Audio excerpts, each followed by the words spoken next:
rong ấy chỉ cái tiền trả đây nó cú sách thay của chuyện cái này từ bao chuối mà cái mà chấm mua nó chỉ khía nè mà không có đi ta mà vậy tụi nó không có đi ta tụi nó chỉ khía phồng nhóc cái nó tụi nhua cơ cho nên từ bao chuối mà chấm mua nó khía comment tụi nó cú chỉ xếp vào giống này bác khe được cũ này nhưng mỗi chồng mua bao chua rồi thì tôi ta giống ta nó liền mỗi chồng mua không có đi ta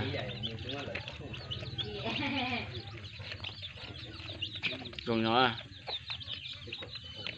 rồi lần thứ bao chua là chỉ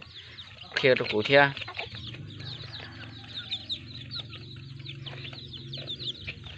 cho mó cho mua cho mó cho mua nè mó cho mua rong rong nó xem thia nhỏ cái mẹ được phá này mó cho mua nó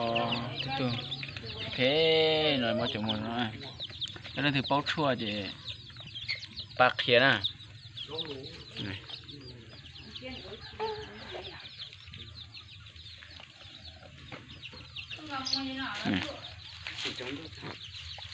cái này thì bao chua thì bắt thế này, bao chậu một đi ta đi tụi nó này, cho khăn gì bạn, sao cho khăn gì cho cột thép,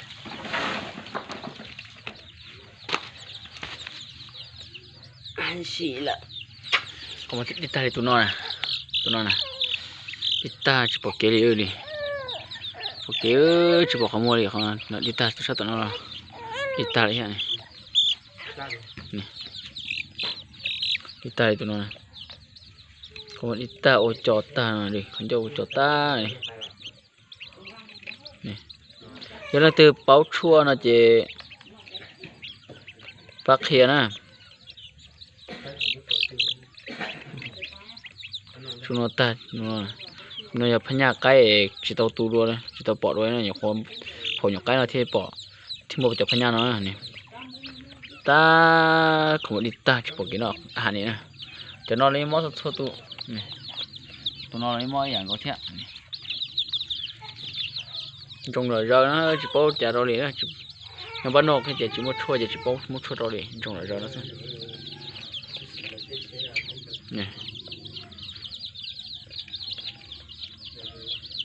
rồi giờ nó sẽ bỏ nó này cho nên thì bỏ chua là chỉ bác thiệt nè chua rong mình nhỏ cây lợp lá thia mình nhỏ cây mua chợ mua rong ta nữa nó mình nhỏ cây chỉ rong câu liền phụ nó này